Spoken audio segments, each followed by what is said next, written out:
पहा, IPC 76 ते 95 मध्ये वेगवेगळ्या प्रकारचे अपवाद सांगितलेले आहेत की या परिस्थितीमध्ये एखादी कृती किंवा अकृती हा अपराध होणार नाही. परंतु याचा अर्थ असा नव्हे की त्यामध्ये गुन्हा दाखल करायचाच नाही. हा मात्र आपला जो काय सर्वसाधारणपणे गैरसमज असतो तो काढून टाका. गुन्हा दाखल होणारच, परंतु त्या अपवादाचा फायदा घेऊन किंवा अपवादाची परिस्थिती न्यायालयात मांडून तपास अधिकाऱ्यानं त्यामध्ये स्पष्ट केलं पाहिजे की हा अपराध होत नाही म्हणून, असा त्याचा अर्थ आहे. याशिवाय म्हणजे बऱ्याच लोकांचा गैरसमज असतो की गुन्हा करायचाच नाही. उदाहरणार्थ एन्काउंटर, एखाद्या आपण पुढच्या सेक्शनमध्ये पाहणारच आहे 96 ते 106 मध्ये स्वतःचा अगर इतर कोणत्याही व्यक्तीचा जीव वाचवित असताना इतर कोणत्याही व्यक्तीचा किंवा तसे करणाऱ्या कोणत्याही व्यक्तीचा जीव घेता येईल आणि स्वसंरक्षणाचा हक्क मालमत्तेपासून आणि जीव स्वतःचा आणि इतरांचा वाचवताना यामध्ये सुद्धा गुन्हा दाखल होतोच. परंतु त्या परिस्थितीमध्ये त्याचा फायदा देऊन त्या कलमातील तरतुदींचा आधार घेऊन न्यायालयामध्ये ती बाजू मांडली जाते आणि न्यायालय मग त्याला मान्यता देतं. तेव्हा तो गुन्हा दाखल होत झालेला असतो. तो A फायनल किंवा B फायनल किंवा C फायनल या प्रकारामध्ये तो होतो. हे माहीत असणं आवश्यक आहे. तर आपण अपवाद पाहिलेले आहेत 76 ते 95. आता 96 ते 106 मध्ये आजचा महत्त्वाचा टॉपिक आहे, तो सर्वांनी समजून घेणं आवश्यक आहे.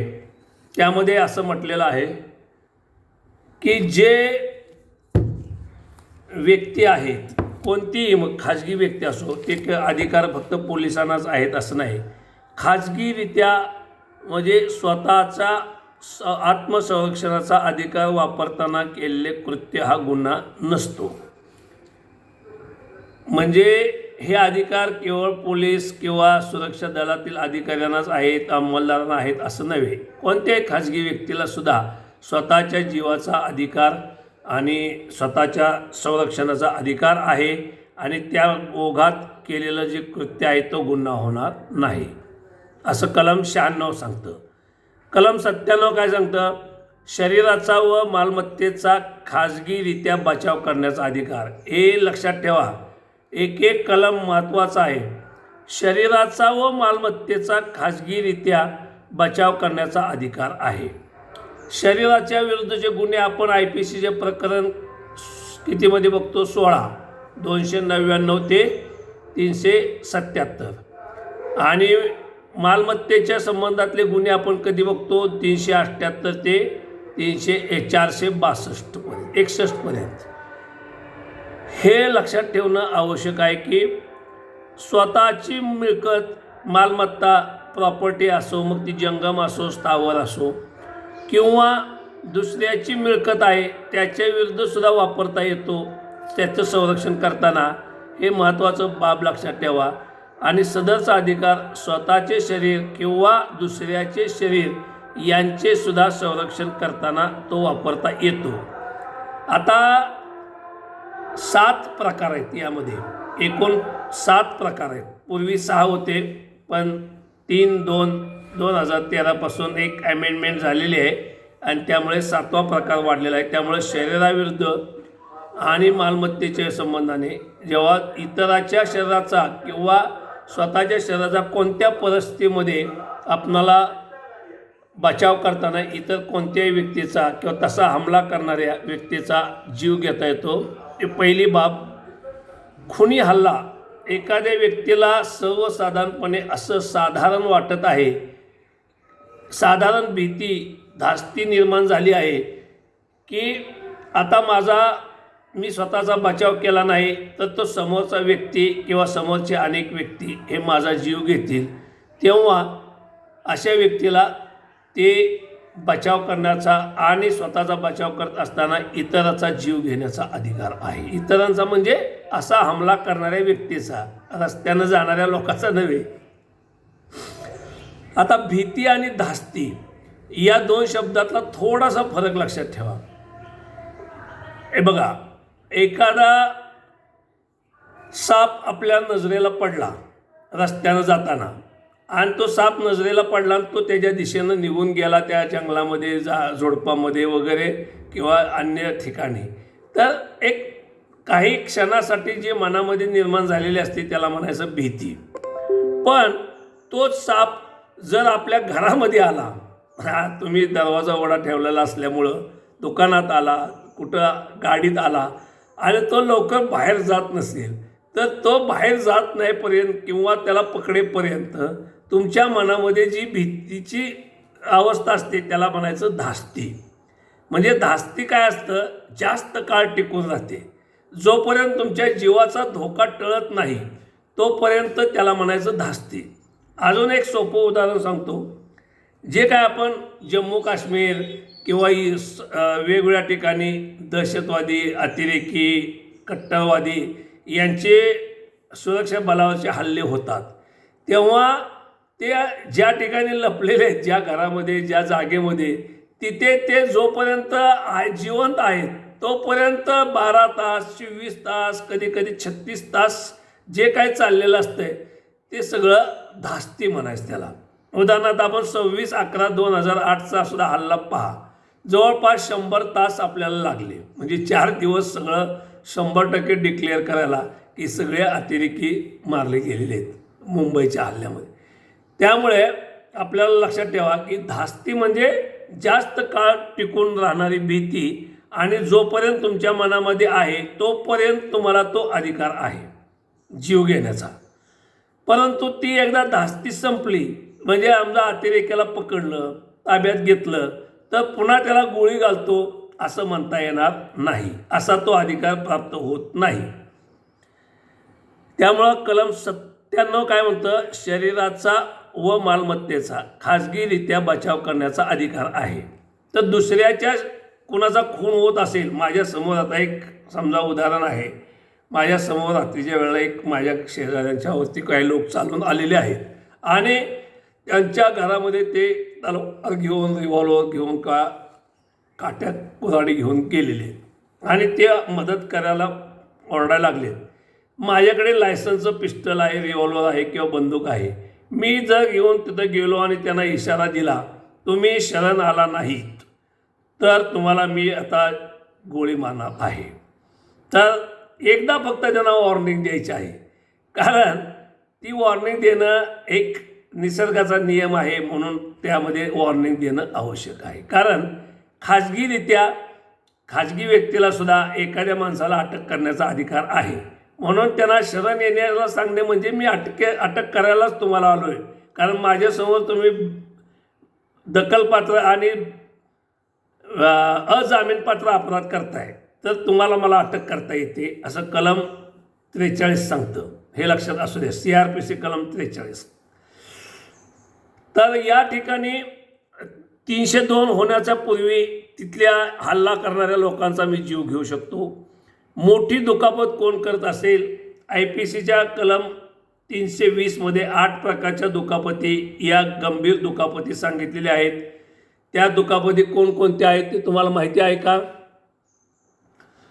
कोणत्याही प्रकारे एखाद्या व्यक्तीचं पूर्णपणे पौरुषत्व संपविणे. पौरुषत्व संपवणे म्हणजे काय?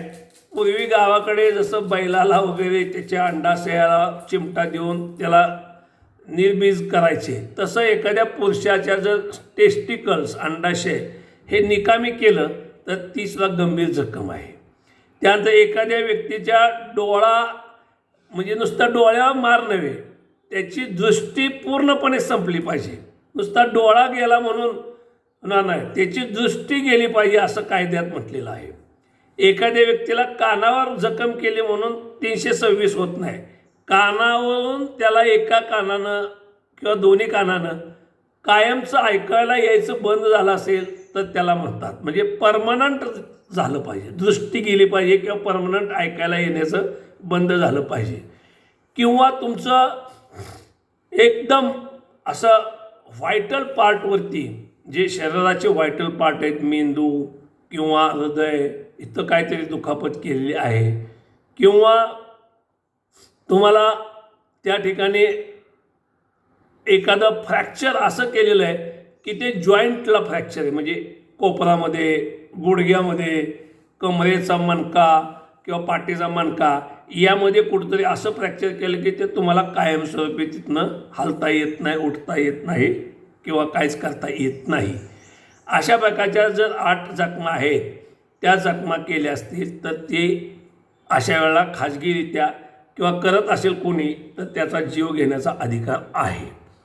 त्यानंतर कोणी एखाद्या आरोपी व्यक्ती हा एखाद्या स्त्रीवर बलात्कार करत असेल, मग तो असा बलात्कार करणाऱ्या स्त्रीला सुद्धा त्या व्यक्तीचा जीव घेण्याचा अधिकार आहे. किंवा एखाद्या दुसऱ्या कोणत्याही व्यक्तीला लक्षात येत असेल की समोरची स्त्रीवरती एक व्यक्ती अत्याचार करत आहे, लैंगिक अत्याचार किंवा तसा प्रयत्न करत आहे, तर त्या ठिकाणी त्या व्यक्तीचा जीव घेता येतो. त्या महिलेनं फक्त सांगायला पाहिजे की माझ्यावरती हा अत्याचार करतोय, लैंगिक अत्याचार करतोय, मला वाचवा. संपला. एवढ्या एका वाक्यावरती तिला आपण मदत करू शकतो आणि त्या समोरचा गुन्हेगाराला खलास करू शकतो. त्यानंतर 377चा गुन्हा म्हणजे सृष्टीविरुद्धचा अपराध, म्हणजे नैसर्गिक संभोगाऐवजी वेगळ्या पद्धतीनं संभोग करणे. चोरून नेणे किंवा पळवून नेणे. कोणत्याही व्यक्तीला पळवून नेत असेल, कोणी किडनॅप करत असेल, अपहरण करत असेल, तरीसुद्धा त्या ठिकाणी जीव घेता येईल. एखाद्या इसमास गुप्त जागी लपवून ठेवलेलं आहे, 3 दिवस झालं, 4 दिवस झालं, त्याचा बेपत्ता आहे, त्याला लपवून ठेवलं आहे, कोंडून ठेवलं आहे, त्याची सोडवणूक करण्यासाठी जर ते कोण अडथळा आणत असतील तर त्याचा जीव घेता येतो. किंवा ॲसिड फेकणे हा 7वा प्रकार वाढलेला आहे.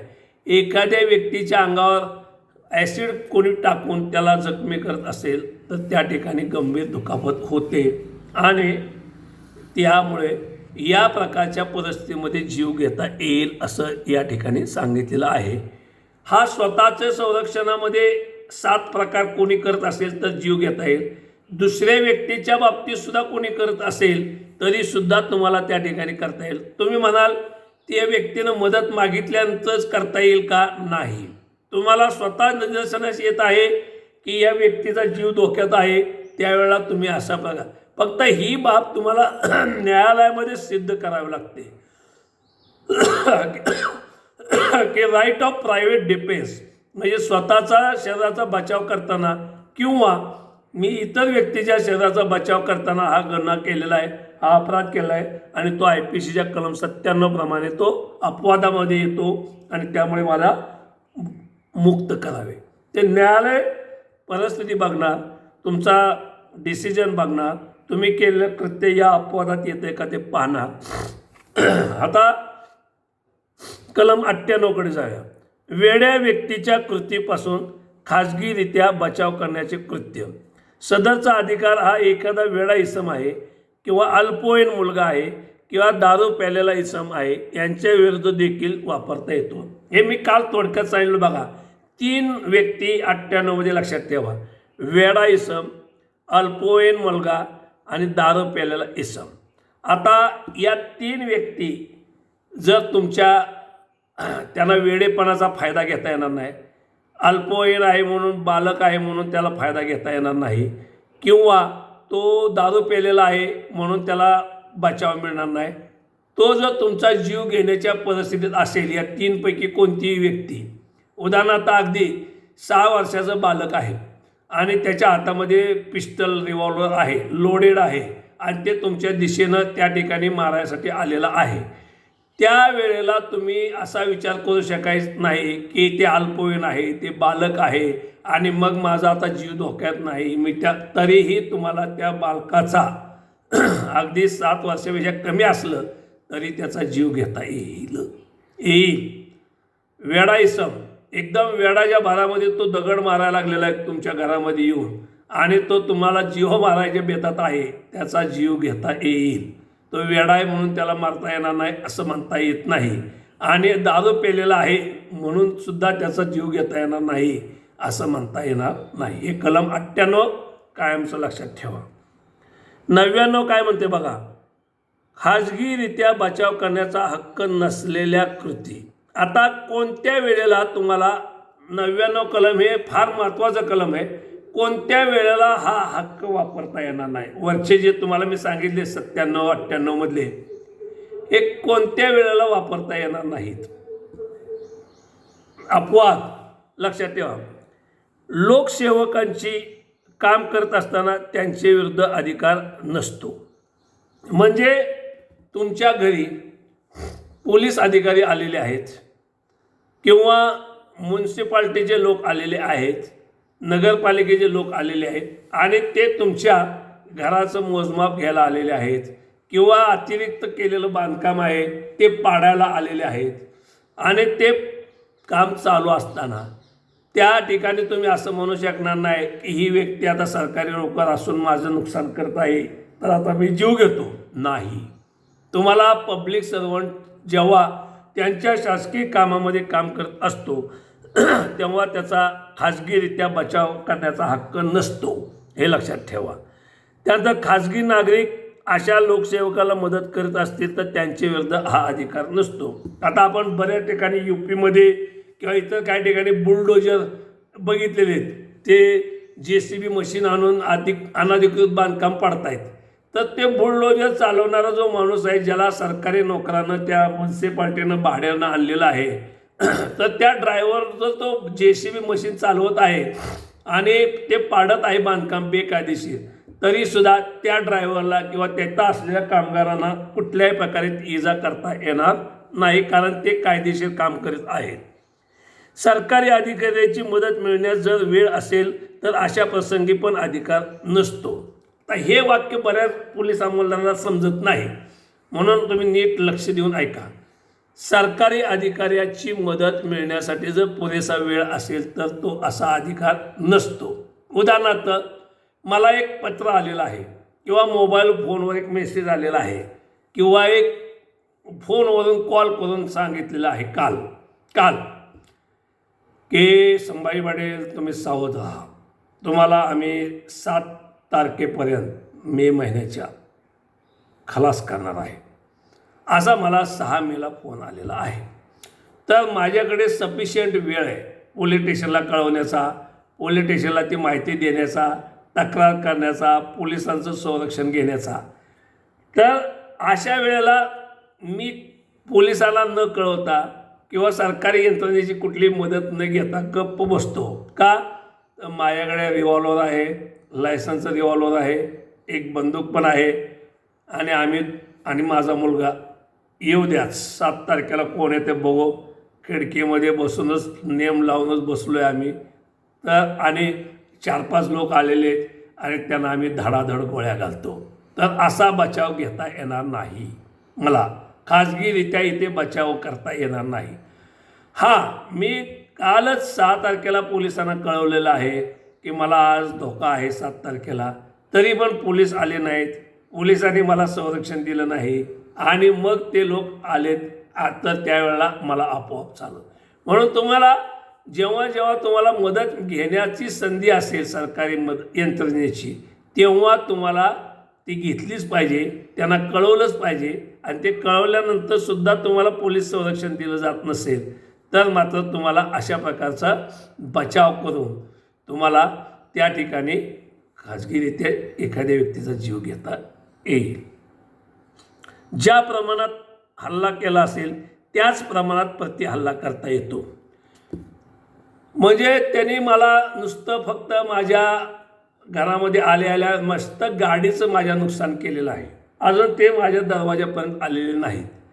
तर त्यावेळेला मी फक्त त्यांना त्या ठिकाणी रोखू शकतो, लगेच गोळी घालायची गरज नाही. ज्या क्षणी ते माझ्या दरवाजापर्यंत येऊन आता दरवाजा तोडणार आहेत अशी भीती निर्माण झाली त्यावेळेला मी त्यांचा जीव घेऊ शकतो.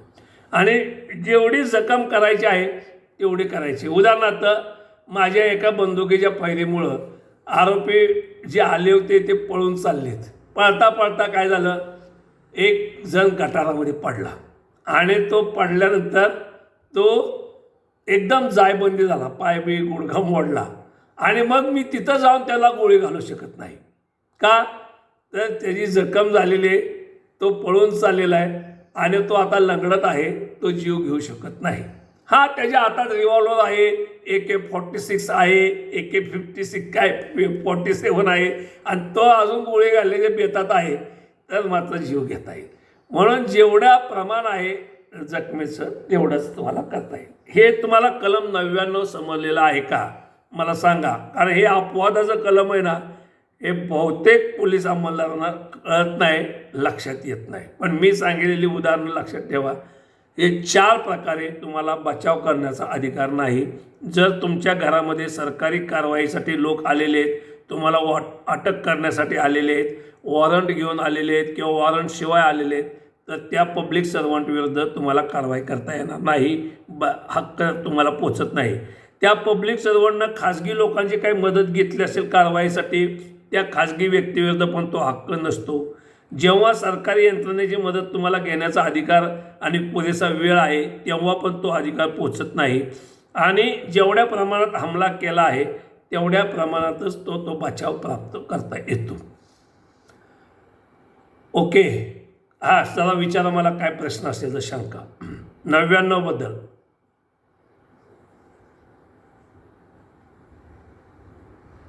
आहेत का काय पार्टिसिपंट जागी?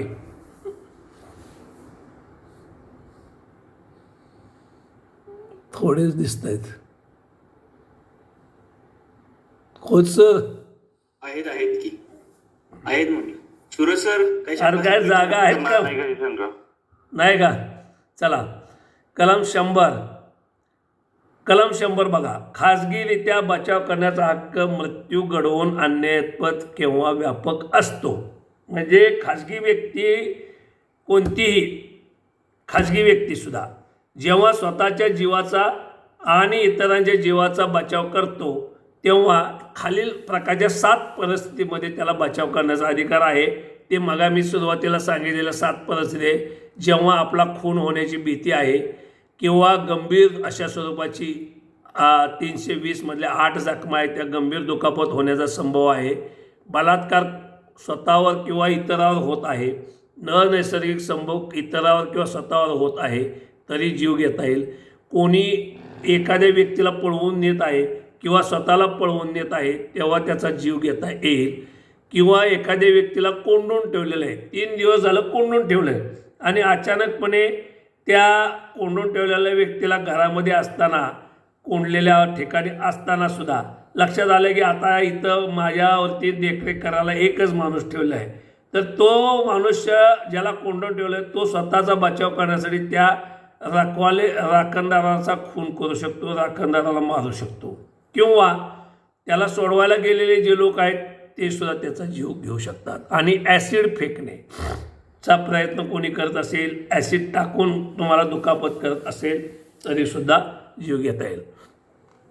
कलम 101 मृत्यूखेरीज अन्य अपराध करण्याइतपत केव्हा व्यापक असतो. आता मृत्यू म्हणजे खून करायचा नाही, परंतु इतर काय अपाय करण्याइतपत कधी व्यापक असतो. वरील 7 प्रकारचे गुन्हे वगळता, म्हणजे कलम 100 मध्ये जे 7 प्रकारावरची सांगितले होते ते सोडून दुसरं काय तुम्हाला कोणी, म्हणजे उदाहरणार्थ माझ्या घरामध्ये बंगल्यामध्ये जाता जाता कोणीतरी एक दगड फेकला तर हा किरकोळ अपराध आहे. हा लगेच काय गोळी घालण्यासारखा अपराध नाही, जीव घेण्यासारखा अपराध नाही. तर अशा परिस्थितीमध्ये तुम्हाला 101 कलमान्वये ठार न पाडता इतर कोणतीही दुखापत करता येईल. तोच दगड उचलून मी त्याला मारू शकतो आणि त्यामध्ये तो म्हणला की मला दगड मारायला लागला तर त्याला तो बचाव घेता येणार नाही, कारण त्या ठिकाणी त्यानं पहिल्यांदा जखम केलेली प्रयत्न केलेला आहे. कलम 102 शरीराचा खाजगीरित्या बचाव करण्याचा हक्क केव्हा सुरू होतो आणि किती कालावधीपर्यंत तो चालू राहतो. हा एक महत्त्वाचा प्रश्न आहे बघा.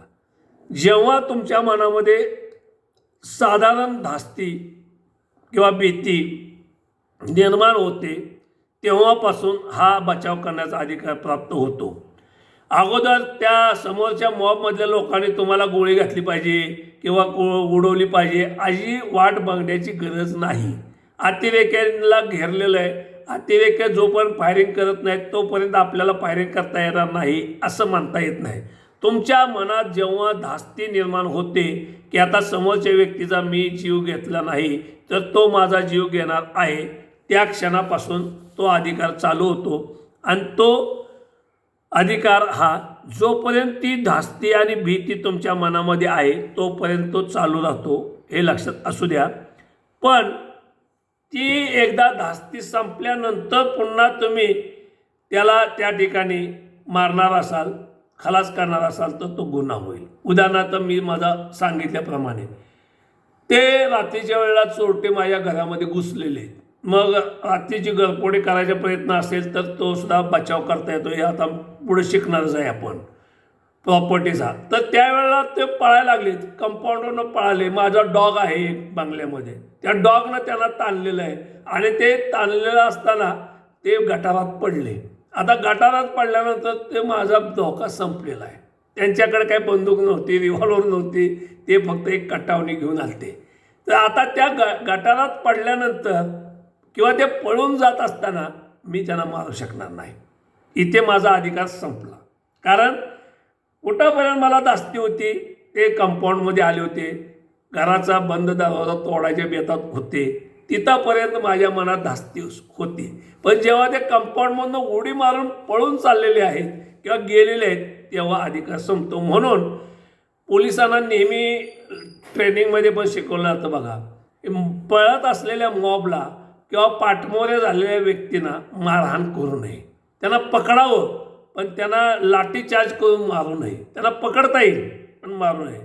मागे तुम्ही पोलीस सर्व्हिसमध्ये असाल तर तुम्हाला आठवत असेल तर बघा, पोलीस अधीक्षक संदीप कर्णिक साहेब हे पुणे ग्रामीणला SP होते. 2008 किंवा 9ची घटना आहे. वडगाव मावळे तो फायरिंग झालं, शेतकऱ्यांनी रस्ता रोको केला एक्सप्रेसवेवरती आणि द्रुतगती मार्गावर. तिथे 4 शेतकरी आंदोलनामध्ये मेले. त्यावेळेला बरेच पोलीस अधिकारी हे फायरिंग करताना त्या लोकांच्या मागे पळून रिव्हॉल्वर आणि पिस्टल दाखवून ते पळून गोळीबार करत होते. परंतु प्रत्यक्षात जे 4 लोक मेले ना, ते पाठलाग करताना मेलेले नाहीत, ते अगोदरच मेलेले आहेत, कारण त्यांनी अतिरेकच केला. पण प्रत्यक्षात ज्यांच्या मागे लागले होते ते चौकशी आयोगामध्ये पुन्हा निष्पन्न असं झालं. त्यामध्ये मी आणि आप्पासाहेब लोखंडे साहेबांनी पण आम्ही मदत केली. तर ते कारगर रेंजच्या बाहेर होते. म्हणजे पिस्टलची जर किंवा रिव्हॉल्वरची कारगर रेंज बघितली आपण तर गोळी जास्तीत जास्त 25 मीटरवरच्या माणसाला मारू शकते. 25 मीटरच्या बाहेर माणूस असेल तर तो माणूस मरतच नाही. त्यामुळं तो बचाव मिळाला, ते सोडून द्या. परंतु पळत असलेल्या व्यक्तीला पुन्हा मारता येणार नाही. 103 ठार मारण्याचा अधिकार, मालमत्तेचा खाजगी बचाव करण्याचा हक्क कधी आहे. आता इथे चालू आला मालमत्तेचा बचाव करताना. अगोदर काय होतं, स्वतःच्या जीवाचा किंवा इतराच्या जीवाचा किंवा 7 प्रकारच्या ते 100 मधल्या प्रसंगामध्ये. आता जबरी चोरी कोण करत असेल, दरोडा कोणी घालत असेल, जाळपोळ करत असेल, या ठिकाणी घर किंवा मालमत्ता जाळपोळ करत असेल, रात्रीची गरफोडी करत असेल किंवा चोरी किंवा अपक्रिया हे गुन्हे घडत असेल तर त्या ठिकाणी अशा वेळेला स्वतःला जीवाला धोका असतो.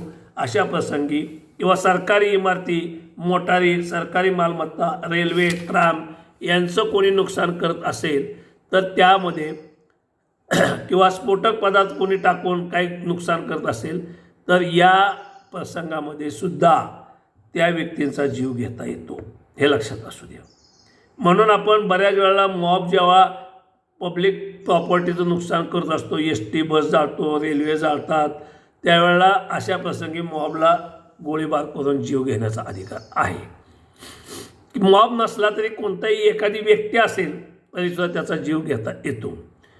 मृत्यूखेरीज अन्य अपाय करण्या इतपत केव्हा व्यापक असतो. आता 103 मध्ये मालमत्तेचा बचाव करताना म्हणजे रात्रीच्या वेळेला माझ्या घरामध्ये कोणी चोरीला आला आहे, मग आम्ही सांगितल्याप्रमाणे तरीसुद्धा त्याचा जीव घेता येईल. परंतु तो जेव्हा पळून जात आहे, गेला आहे, तेव्हा त्याचा पाठलाग करून मात्र मला त्याचा खून करता येणार नाही, जीव घेता येणार नाही. 104 मध्ये मृत्यूखेरीज इतर अपाय करण्याबाबत व्यापक कधी ठरतो. काही कमी प्रतीचे गुन्हे असतात, म्हणजे तुमच्या महिलांचा विनयभंग केला आहे, जाता जाता छेडछाड केली. तर त्यावेळेला इतर काही गोष्टी त्या महिलेनं दुखापत केली, त्याला एक लगेच स्वतःजवळचे चाकू काढला किंवा पर्समध्ये ठेवलेली चटणीची पूड काढली आणि ते डोळ्यात टाकले समोरच्या व्यक्तीच्या, तर तो 104मध्ये तो बसेल. IPC 105 मालमत्तेचा खाजगी बचाव करण्याचा हक्क केव्हा सुरू होतो आणि केव्हा चालू राहतो.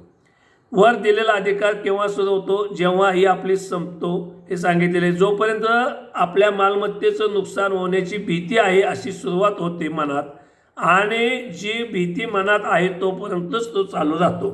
उदाहरणार्थ, मला रात्री माझ्या घरामध्ये खिडकीतून दिसत आहे की माझ्या घरामध्ये हे लोक काहीतरी घरफोडी किंवा दरोडा घालण्याच्या उद्देशानं आत येत आहेत, आणि येत आहेत असं दिसल्या क्षणापासून तो सुरू होतो, आणि तो जोपर्यंत ते माझ्या घराच्या कंपाऊंडमध्ये आहेत, परिसरात आहेत, तोपर्यंत तो चालू राहतो. कंपाऊंडमधून ते एकदा बाहेर गेले की तो माझा हक्क संपलेला आहे. कलम 106 प्राणघातक हल्ला होत असताना निरपराध माणसास अपाय होण्याचा धोका पत्करून सुद्धा खाजगीरित्या बचाव करण्याचा हक्क आहे. हे कलम एक महत्त्वाचं लक्षात ठेवा, अतिशय महत्त्वाचं कलम आहे. एखाद्या वेळेस कलम 100मध्ये दिलेला अधिकार वापरणे आवश्यक असते, परंतु त्यावेळेस गर्दीमध्ये काही लहान मुले, स्त्रिया किंवा निरपराध माणसे असतात आणि चुकून त्यांना गोळी लागल्यामुळे मृत्यू घडून येतो, तरी देखील तो गुन्हा नसतो. उदाहरणार्थ, पोलीस फायरिंग अगर नागरिकावर झालेला खुनी हल्ला. हे बघा, मध्यंतरी एक ST कर्मचाऱ्यांचं आंदोलन झालं, खूप मोठं आंदोलन झालं. तिथे काही महिला, मुलं सुद्धा येत होती, आणि असा मोठा एक मॉब एका नेत्याच्या घरी चालून गेला. त्यांच्याकडे काय फार मोठी शस्त्र नव्हती, परंतु चपला, दगडं काय किरकोळ होते. पण जर त्यांनी त्या ठिकाणी रॉकेल, पेट्रोल, स्फोटक पदार्थ घेऊन गेले असते आणि ते कंपाऊंडमध्ये अशा प्रकारचा जर प्रयत्न केला असता, तर तिथे असलेले पोलीससुद्धा किंवा तिथं राहणारे व्यक्तीसुद्धा हे असं म्हणू शकत नाही की इथं लहान मुलं आहेत, इथं महिला आहेत आणि त्यांचा जीव जाईल. नाही, त्याचा जीव घेता येईल. म्हणून तुम्हाला मॉब डिस्पर्सलच्या ट्रेनिंगमध्ये शिकवलेलं असतं बऱ्याच वेळा की कुणावरती निशाणा धरायचा, तर तो नेहमीप्रमाणे तुम्हाला सांगितलं असतं लाल शर्ट पहना हुआ, किंवा हिंदीमधले ते डायलॉग तुमचे असतात त्या RPI वगैरे तुम्हाला माहिती आहेत ते. तर ते ज्याच्या हातामध्ये असा लाल झेंडा आहे, ज्यानं लाल शर्ट हे केलं आहे, जो चेतावणी देत आहे, वही तुम्हाला टार्गेट रहेगा, एक गोली फायर, आणि मग तुम्ही थांबायचं आहे हे. परंतु त्याच वेळेला ती गोळी शेजारी असलेल्या ते एखाद्या मुलाला लागली किंवा महिलेला लागली, तुमचा नेम चुकला, तरीसुद्धा तुमच्यावरती 106 प्रमाणे कुठलाही गुन्हा दाखल होणार नाही. कारण जो कोणी जेव्हा मॉबमध्ये असेल तेव्हा त्या मॉबमधले निरपराध व्यक्ती जरी मेल्या तरी काही प्रॉब्लेम येत नाहीत. ओके, असं हे कलम 106 पर्यंत आपल्याला अपवाद सांगितलेले आहेत. तर या प्रश्नांबाबत कुणाला काही प्रश्न असतील तर विचारा. या 196 ते 106मध्ये 5-1 मिनटामध्ये विचारा, नाहीतर ज्यावरती आलेले 10-20 प्रश्न आहेत ते मी तुम्हाला सांगणारच आहे. ओके, बोला. आहे का कोणाला काय शंका?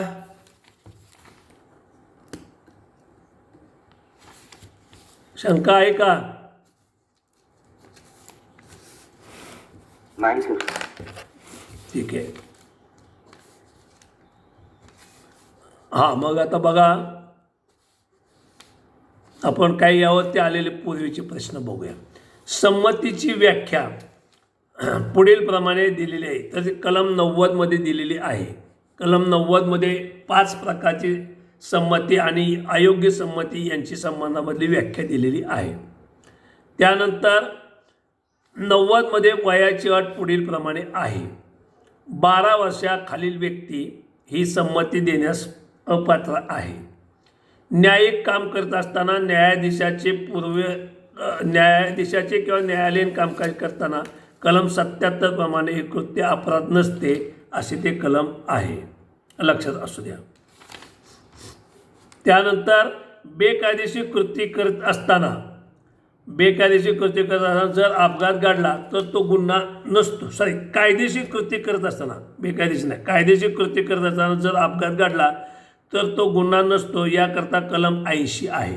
नाही, कलम 80 बरोबर आहे. त्यानंतर सक्ती करून कराव्यास लावलेले कृत्य हे गुन्हा नसते. हे कलम 94 तुम्हाला सांगितलेलं आहे. म्हणजे एखाद्या लोहाराला दरवाजा तोडण्यासाठी या गेट तोडण्यासाठी सक्ती करून त्याला नेलेलं आहे आणि त्याच्याकडून दरवाजा तोडून घेतला आहे आणि त्यानं सांगितलेलं आहे की हे माझ्यावर सक्ती केलेली होती हे करायला, तर हे कलम 94 खाली तो अपराध होत नाही. कलम 94साठी सक्ती असलेल्या केल्यास अपराध नसतो. तरी त्याला पुढील मात्र अपवाद आहेत. काय पुढील अपवादसुद्धा आहेत हे लक्षात असू द्या तुम्हाला. कलम 7 क मध्ये सांगितलं की खून किंवा मृत्यूची शिक्षा असलेले देशविरोधी अपराध. उदाहरणार्थ देशविरोधी अपराध म्हणजे युद्ध करायला लागला आहे, अतिरेकाला मदत करण्यासाठी ते करत असेल तर ते मात्र अपवाद राहील. आत्मसंरक्षणाचा अधिकार याची चर्चा कलमामध्ये कोणकोणत्या केलेली आहे तर कलम 96 ते 106 केलेली आहे. त्यानंतर आत्मसंरक्षणाचा अधिकार मिळकत, दुसऱ्याची मिळकत, स्वतःचे शरीर आणि दुसऱ्याचे शरीर रक्षणाकरता वापरता येते. याकरता पुढीलपैकी कोणते कलम आहे? यामधील कलम 97 आहे, लक्षात ठेवा. 96 पासून सुरू होतं आणि 97 हे दोन्ही प्रकारचे अधिकार आहेत. मालमत्ता आणि स्वतःचं शरीर किंवा दुसऱ्याचं शरीर, स्वतःची मालमत्ता किंवा दुसऱ्याची मालमत्ता, ह्याबाबतची माहिती कलम 97 सांगितलेली आहे.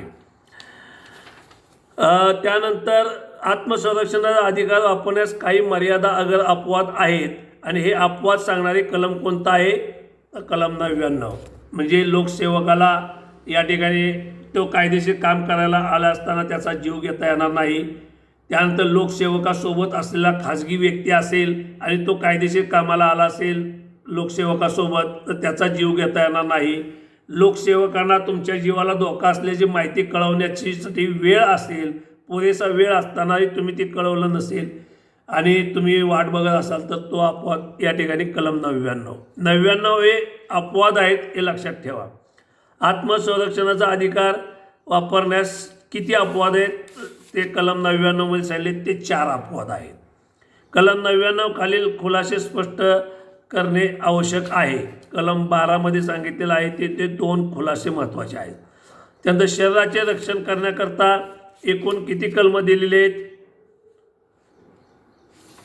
एकूण 100 ते 102. शरीराविरुद्धचं संरक्षण करणारे कलम कुठे आहेत? 100 ते 102 आहेत. म्हणजे बलात्कार, खून, तुमचं पळवून नेणे किंवा तुम्हाला अनैसर्गिक संभोग करणे ह्यापासून संरक्षण करणारं कलम जे आहे ते 100 ते 102 आहे. त्यानंतर कलम 100 शरीर रक्षणाकरता ठार मारण्याचा अधिकार कोणत्या कलमान्वये दिलेला आहे? कोणत्या कलमान्वये दिला आहे तर तो कलम 100 प्रमाणे दिला आहे. 100 सेक्शन हे तुम्हाला शरीराविरुद्धचे संरक्षण करताना तुम्हाला ठार मारण्याचा अधिकार देणारं कलम आहे. ठार मारण्याचा अधिकार इतक्या प्रकारच्या अपराधाविरुद्ध दिलेला आहे. ठार मारण्याचा अधिकार किती प्रकरणामध्ये दिलेला आहे तुम्हाला तर 7 प्रकार. हे कायमचं लक्षात ठेवा. कलम 100 जे 7 प्रकार आहेत ते शरीराविरुद्धचं संरक्षण करताना.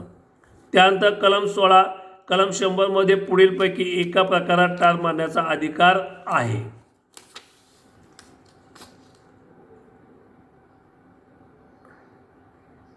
बलात्कार करण्याचा इरादा, बाकी विनयभंग करणे, साधी दुखापत करणे किंवा कोंडून ठेवणे यामध्ये तो होणार नाही. कलम 100 प्रमाणे पुढीलपैकी एका अपराधाकरता ठार मारण्याचा अधिकार आहे. कलम 17 मृत्यू होईल अशी भीती वाटली पाहिजे. ठार मारण्याच्या अधिकाराच्या इतर दुखापत करण्याचा अधिकार कोणत्या कलमान्वये दिलेला आहे तर तो कलम 101 दिलेला आहे, इतर दुखापत. त्यानंतर मिळकतीचे रक्षण करण्यासंबंधीचे कोणते कलम आहेत त्या ठिकाणी 103 ते 105. 100 ते 102 शरीराविरुद्धचं संरक्षण आणि 103 ते 105 ही कलम आहेत ते मालमत्तेच्या किंवा प्रॉपर्टीचं संरक्षण करताना. मिळकतीचे किंवा प्रॉपर्टीचे रक्षण करत असताना ठार मारण्याचा अधिकार कोणत्या कलमान्वये दिलेला आहे तर त्या ठिकाणी कलम आहे 103. मिळकतीचे रक्षण करत असताना ठार मारण्याचा अधिकार किती परिस्थितीमध्ये दिलेला आहे हे लक्षात ठेवा. हे महत्त्वाचं कलम आहे. शरीराविरुद्धचं संरक्षण करताना 7 प्रकारच्या परिस्थितीमध्ये दिलेलं आहे, पण मिळकतीचं संरक्षण करत असताना 5 प्रकारच्या परिस्थितीमध्ये तुम्हाला मिळकतीचं संरक्षण करताना जीव घेण्याचा अधिकार आहे. ते 5 प्रकार कोणकोणते आहेत ते पुन्हा एकदा लक्षात घ्या. तुमच्या घरामध्ये कुठल्याही प्रकारचे किंवा जागेवर रस्त्यावर वगैरे कुठेही दरोडा जबरी चोरी होत आहे, प्रयत्न होत आहेत, तरीसुद्धा जीव घेता येईल. रात्रीच्या वेळेला घरफोडी कोणी करत असेल त्याचा जीव घेता येईल. रात्रीच्या वेळेला तुमचं घराला आगळी जाळून टाकणे, अतिक्रमण करणे कृत्य करत असेल तरी ते करता येईल.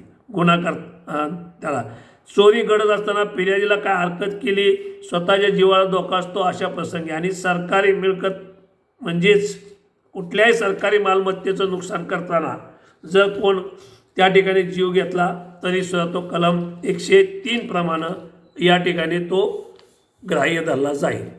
मिळकतीचे संरक्षण करताना पुढीलपैकी एका वेळेस ठार मारण्याचा अधिकार दिलेला आहे ते कलम आहे रात्रीची घरफोडी. अतिक्रमण नाही, गृहप्रवेश नाही, दिवसाची घरफोडी करताना असा अधिकार प्राप्त होत नाही. मिळकतीचे संरक्षण करताना ठार न मारता इतर दुखापत करण्याचा अधिकार कोणत्या कलमान्वये दिलेला आहे तर कलम 104 प्रमाणे दिलेला आहे. 103 मध्ये जीव घेता येईल, पण 104 मध्ये तुम्हाला किरकोळ अशा प्रकारचं दुखापत करता येईल. आणि निरपराधी माणसाला अपराध होण्याचा धोका असेल तसा धोका पत्करून आत्मसंरक्षणाचा अधिकार कोणत्या कलमान्वये दिलेला आहे तर कलम 106 प्रमाणे दिलेला आहे. हे लक्षात ठेवा. अशा प्रकारे आपल्याला आजचा महत्त्वाचा टॉपिक जो आहे तो 96 ते 100 आपल्याला 96 ते 106 ही फार महत्त्वाची कलमं होती. यामधली उदाहरणं तुम्हाला मी दिलेली आहेत. त्यामधील तुम्हाला काय अजून असेल तर सांगा. प्रश्न असेल तर सांगा, नसेल तर आपलं लेक्चर संपलेलं आहे.